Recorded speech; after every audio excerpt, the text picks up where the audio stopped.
at any point, a company should assess whether or not they need to invest in marketing, at what percent they should, based on like their revenue targets and what they want to invest, what they want to get out of it. And then the next step is, where's your audience? Where should you be investing that? Is it even worth the time?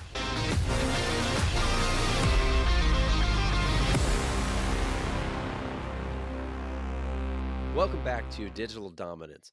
When you start looking at marketing for the first time, you'll notice there are a ton of acronyms and terms that can feel overwhelming. As a business owner, you don't have to become an expert in all things marketing, but if you understand some of the terminology, you can make better decisions and avoid getting swindled. We've talked a little bit about lead generation before, but today we're going to talk about demand gen. Demand generation is more of an umbrella term, but if you want to build a brand, then it's critical that you understand how it works. Today, I have the pleasure of speaking with Janelle Amos. Janelle helps businesses create a comprehensive demand gen strategy that drives brand awareness, customer acquisition, and revenue growth. She's passionate about keeping her promises to her clients, and she has a great track record of producing results with her company, Elevate Growth. So thanks for being here, Janelle. Welcome to the show. Pleasure's mine. Thank you so much for having me. Definitely. Well, right off the bat, Janelle, I want to make sure that everyone listening knows what we're talking about here. Can you give us your definition of demand gen? I love that because I feel like if you ask any other demand gen marketer or any other like demand gen quote unquote expert, it kind of is just a really, I don't know, jargony buzzword right now and just like a really loose topic that not everybody is certain of. So, what I define demand gen as is a go to market strategy. It cannot work if only marketing is deployment. You have to have it within marketing, sales, leadership, customer success. So I label it as a larger umbrella as a go to market strategy, which then falls in the bucket that marketing actually works to deploy it. So, loosely defined, demand gen is a go to market strategy that enables the businesses to put their customers first. So, what that looks like, instead of creating a piece of asset that allows them to just create a lead form that submits them into a lead nurturing bucket and like nobody ever hears of them since, but thumbs up, they MQL'd, like that's not building a brand, that's not building the longevity of a good customer experience. And so flipping that lens, the demand gen is saying, what's the purpose we're creating this asset for? Does it actually educate our customer? What's the next step thereafter? And ensuring that any step within that brand, from marketing, sales, customer success, at engaging just with that piece of content, whether it's a, ebook, webinar, experience, whatever that is simplified and unified throughout all the go-to-market teams.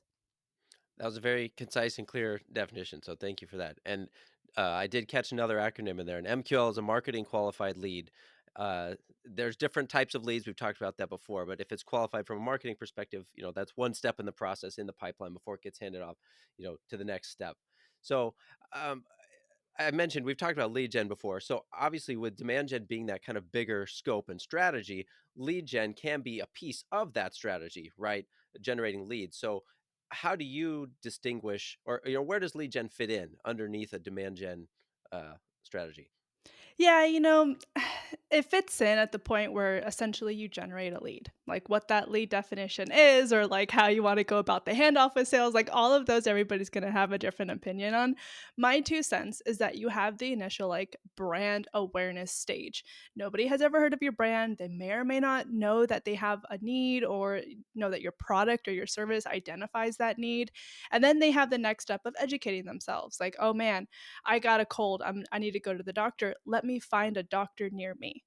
That's the next step. Like, let me find somebody who can help prescribe me something that I need. And at that point, they're looking at different doctors' offices. They're looking at the radius difference between that. They're looking at price, whether or not to take insurance.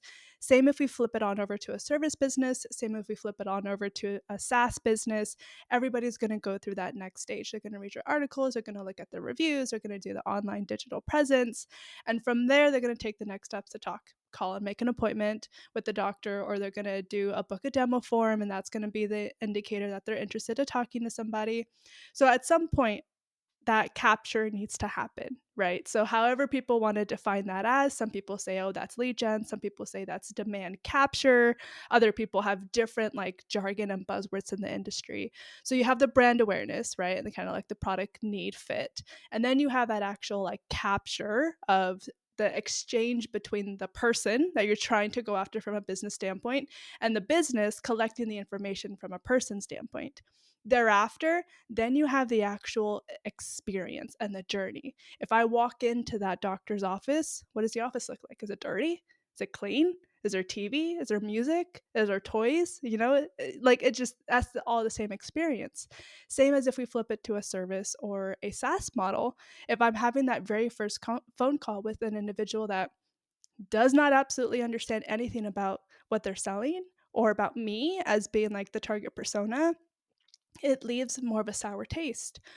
Or I guess, this is kind of a pain in the B2B SaaS world is I submit that form, nobody ever calls me. Where did it go? And so it's the actual delight. And then afterwards, during that doctor's visit, if I walk away, was I happy? Did that experience give me what I needed? Did I feel heard? Did I feel listened to? Am I going to come back? Should I make that my primary doctor? Same thing as if B2B SaaS or service businesses, right? Like, did I ultimately get what I need out of that transaction, out of that exchange? And will I be coming back to do future business? So those are the three buckets that I label it under. And that's why it's a go to market experience because it involves more than just marketing and the handoff to sales. I mean, there's got to be the more that takes into consideration under all those. Hmm. Well, a lot of the audience have service businesses. So instead of maybe an office that someone goes to, it might be how you show up at their house. Could be your uniform, could be your truck, the way you present yourself. All of that experience, like you mentioned, that's all part of it. It just, it's not toys in the waiting room. It's just how you interact with them. And do you bring shoe covers, right, to go inside their house and assume you're ready for that type of stuff? That's all helpful.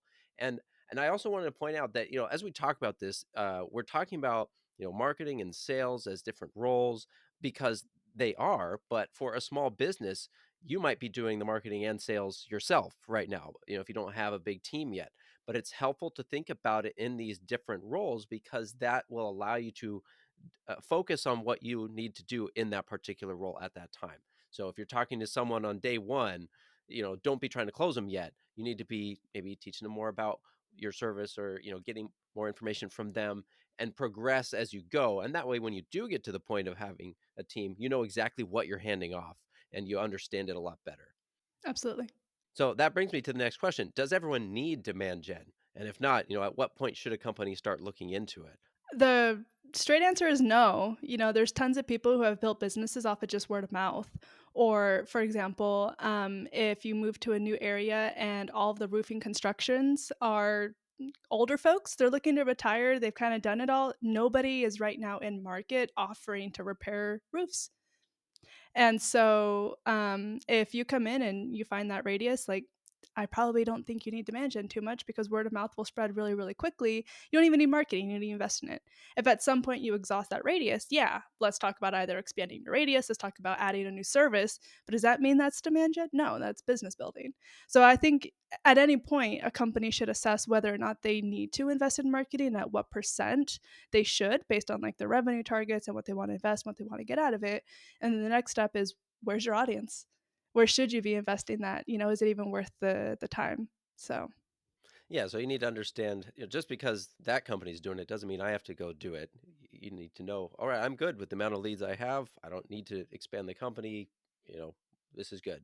But so what about if you decide, all right, I do need a demand gen strategy. I've exhausted my radius or I want to grow bigger. How long does it typically take to put a good strategy in place and start making it work?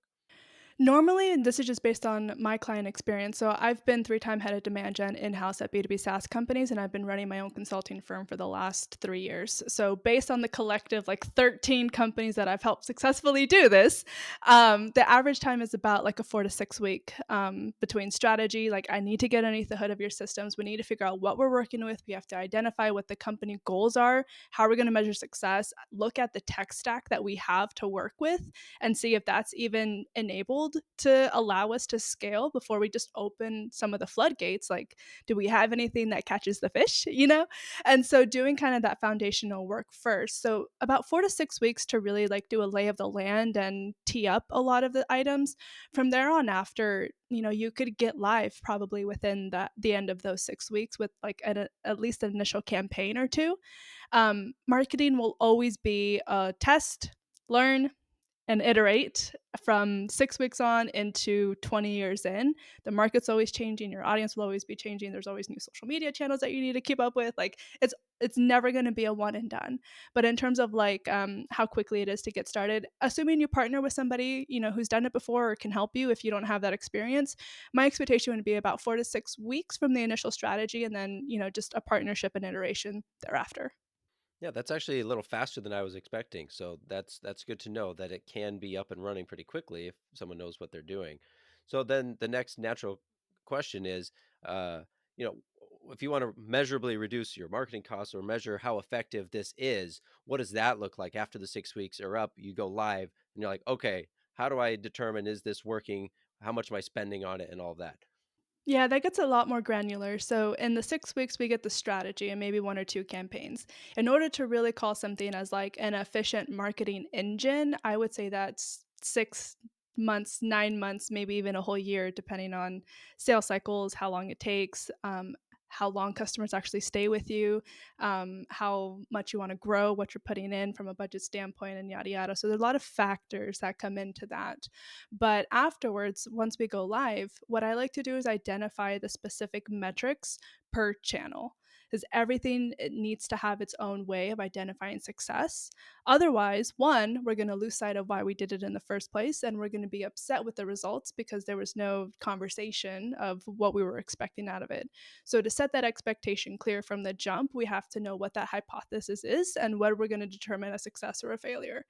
After that, then when enough time comes, which at the point of conversation, we will identify how long it's going to take.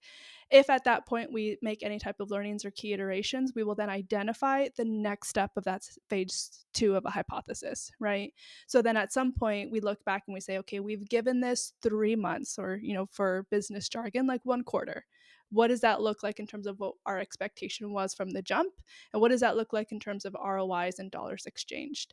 From there, you can either deem it a failure or you can take some key iterations and say, we're going to try the next hypothesis. That's why marketing is kind of always evolving. Right. Well, yeah, marketing's a little bit of art and also a lot of science. They work together. I oh, I had a question for you that I was going to ask, but this is really helpful to give an expectation of how long this should take, right? And know that you're committing to something long term, even if you're up and running quickly, and it might start to bring in business. It won't be an overnight success in most cases, right? Yeah, absolutely. So, I remember my question. So, w- in terms of the metrics that you decide to use, are there some universal ones that should apply to every company? And then how do you decide what additional ones you would want that are specific to that particular industry? Yeah. So what I like to do is I say that I reverse engineer your strategy. And so from there, we talk about what the business objectives are. Are we looking to do a percent increase of the business growth year over year? Are we wanting to do a specific number of leads? Are we wanting to do a specific number of opportunities or marketing sourced pipeline or revenue? Like at the end of the day, there's going to be a leader involved, whether that's the CEO wearing all the hats for a small business or whether that's like a B2B SaaS company that has a distinct departments and you have a marketing leader that says, I'm responsible for, say 30% of overall pipeline. We have to identify what measures success based on the partnership that we're working together. That will vary depending on who that person is, right? After that, we backtrack a strategy. We reverse engineer it to identify how we're going to get that KPI. You have to identify what that North Star is. Otherwise, the relationship is just going to go south and your marketing is just going to be just a money pit. So identifying what that is. And then from there, then you look at the specific channels and then the channel goal and then the specific campaign goal. And what I mean by that, if we take LinkedIn ads, for example, say your audience is only on LinkedIn, maybe email or webinars or whatever else you're doing. But in terms of like a paid advertising, we're going to go after LinkedIn. If we want to do a brand awareness campaign, if we want to do a video ad campaign, if we want to do a specific lead gen, like create a lead gen form within LinkedIn and use that to capture email addresses, all of those have different overarching KPIs. And to run a brand awareness campaign with the objective to drive leads is going to set it up for failure. And if anyone's going to come back and be like, how did the ROI turn on with that invested dollars and how many leads did we get out of it? It's destined to have that conversation to be like, pull the plug. We got no leads from it. When in reality, like, hey, the goal wasn't leads. The goal was impression share to our audience. The goal was to see how many of them clicked to the website. Are we getting our audience learning about who we are and what we do and our value prop and our differentiator? That for me is a success, right? If nobody ever cares, if we don't get any impressions to our audience, that's a failure. If nobody saw those ads and not one clicked to a website, I would want to test some new creatives, right? So part of that, it's like you have to have the specific KPIs allocated to not only the channel level, but then also specific like the campaigns at a micro level as well. Well, you'd also need to understand how often you should be checking the key performance indicators and what type they are, because there's leading indicators and there's lagging indicators. It wouldn't make sense to check those lagging ones right up front and be like, it's not working, right? You need to know, okay, I got to wait 3 months, 6 months before those mean anything. Yeah, good, great call out, great addition. Thank you. Do you have a case study that you could share as an example of what this lead gen strategy could look like? Someone comes in and says, hey, we got to get this rolling. You come in, take a look, and kind of move them forward and get them on the right path. I mean, yeah, tons. Let's um Pick a good one. I mean, that's kind of what I do, just getting companies, and most of the time it's working with just one head of marketing who just doesn't have the bandwidth or the background in demand gen, and just partnering with them closely to do that expansion. But to give you one example, partnered with a company, they were responsible for driving 30% of marketing sourced pipeline. And before I had joined, there was, let me see if I remember that correctly, maybe like 16%. It was just under about 20%. So they were under the initial KPI. And in a 6 month timeline, we got them into the 30% of marketing sourced. And then with the year thereafter, we actually hit as high as 67% marketing sourced pipeline. So not only did we hit that, but we helped them exceed it. Right. That's impressive. What does that process look like a little more granular? I know you come in and you help. Uh, do you brainstorm with them? What if they already have something in place? Do you say, hey, this doesn't line up with your mission statement or, any of that stuff? Kind of walk us through it. Yeah, so I actually have a proprietary framework, words, that is a 7 step process that I follow for any client, any company. And essentially, I use that as my first step. It's an audit. I come back and I have the initial conversations, and then I rank that company based on the 7 steps of what's needed to create an efficient marketing engine. That step involves having conversations with the marketing leader, the sales leader, the customer success leader, any other stakeholders thereafter, doing research on customers in the industry, listening to sales calls, seeing if there's any actual customers that want to talk to me or can talk to me, and doing just that own like market analysis.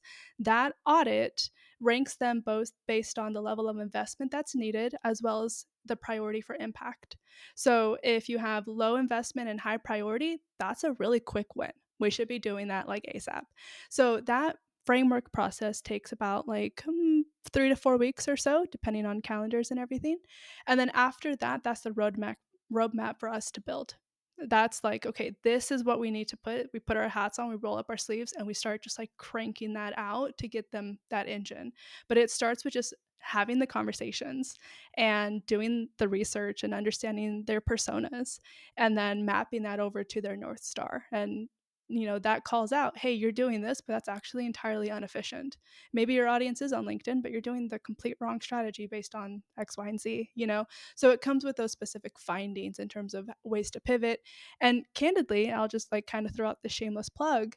That audit is something you can take as a playbook and use like with or without me. Like that's the value of it, is it's so granular and so detailed that it's like, hey, I just need to pulse check my marketing engine, like come rank it. And so I'll come in and I'll do those findings and take it or leave it. Now, if you need help with execution, it's a whole other conversation, and we can talk about what the findings are, and what's needed from an execution standpoint. And those are my, monthly retainers thereafter in terms of building, because those take a lot more time, effort, and work. So, Yeah. Well, and a it's lot of so fun, helpful to I'll add. Yeah. Well, especially as you're building this, you have that roadmap shows you where you're going. So yeah, that can be a lot of fun, but it's very helpful to have that outside perspective too. I think a lot of us who run our own business, we're too close to it, right? We might have ideas. Once you come in and say, "Hey, this doesn't make sense," you're like, "Oh yeah, thanks for pointing that out." It's just you need that other person to come in and look at it. So that's a really great way to start. Um, what are some mistakes that business owners make when it comes to this demand gen and this roadmap that you create for some? Let's say you hand it to them and they go mess it up somehow. What are they going to mess up? Most of the time I find, and I'll caveat this with like my audience is B2B SaaS companies, but I have dabbled in professional services as well. So it's based on my limited survey data of that, if you will. But what I find is that because they're smaller in budget from a marketing standpoint, they want to just DIY it themselves. They just want to do it themselves. They may not know what is needed to create an effective LinkedIn campaign if they're going in to create it themselves. They may not know how to run Facebook ads. They may not know that when you need to go and send an email, hey, you need a template, that's HTML, you need a designer. And they get to those parts where it just falls off the rails, where they never actually did it. And because they don't know how. And so, not bringing somebody in to help them execute it or at least guide them, as a strategic advisor, telling them what they need to do. That's mostly what I find is cool. They get the insights. They get stuck because their background's not in marketing. Their background is what they specialize in, accounting, content or creation or anything else. And they just struggle with what it's like to get that engine up with what's needed as a granular level, which only comes from somebody who's been in the business long enough. Right. So if you're not in marketing or don't have that background, it gets lost in translation, or you're just too busy with other parts of the business and you're like, kind of get it done. I got it, but it's not working. Right. And you're not spending the time on it to do those split tests or, new creatives or whatever you might need to be doing. Because if it didn't work the first time, I think a lot of people just fall off the wagon and move on to the next shiny thing. So that all makes sense. Do you have any um, well, before I ask that, I just want to say thanks for being here today. We are coming up on the end of our time. So, this is fascinating stuff. You've given us some great insights, and I think there's a lot of practical takeaways that people can take from this, even small business owners who don't have that team yet. It can at least give them the right expectation and framework of when you're looking to do this and grow, you want to do it the right way. Otherwise, you're going to be kind of burning money for a long time. So, guys, if you're listening, you can go connect with Janelle on LinkedIn. You can check out her website at elevategrowth.com, elevate-growth.com, and see she's got her audit listed there and other ways she can help with you. And those links will be in the show notes. But final question for you, Janelle, is what's one takeaway that you want the audience to remember? Don't DIY marketing. I don't remember. Like if you don't know how, that's okay. Like ask for help. I've come in too many like it's so much easier to get it right the first time than it is to break it trying to do it yourself and then hire somebody to come in and fix it. Because maybe you didn't get the right tech stack and maybe there's just so much that you need to pay in order to fix it from like not even just like paying a consultant, or somebody else to like actually do the work, like actually switching platforms or doing an upgrade in some of your features. Like there's just so much like basic like setup fees or setup, I don't know, foundations that's needed that if you switch it all of a sudden you built your business in one direction and now it's like that was wrong, like actually we should go over here or yada yada. It can get expensive and get frustrating. And so if you're interested in expanding in a marketing front, partner with somebody who actually has done it before and knows what they're talking about and do it with them strategically first before trying to do it yourself and mess it up because the implications I feel like are bigger than the overall investment. Right, because in the short term, you feel like you're saving money, but in the long term, you're not. So it's worth doing it right. Well, thanks again for being here, Janelle. Thanks to all of you for listening. Keep growing, and I'll see you back here for the next episode. Thank you.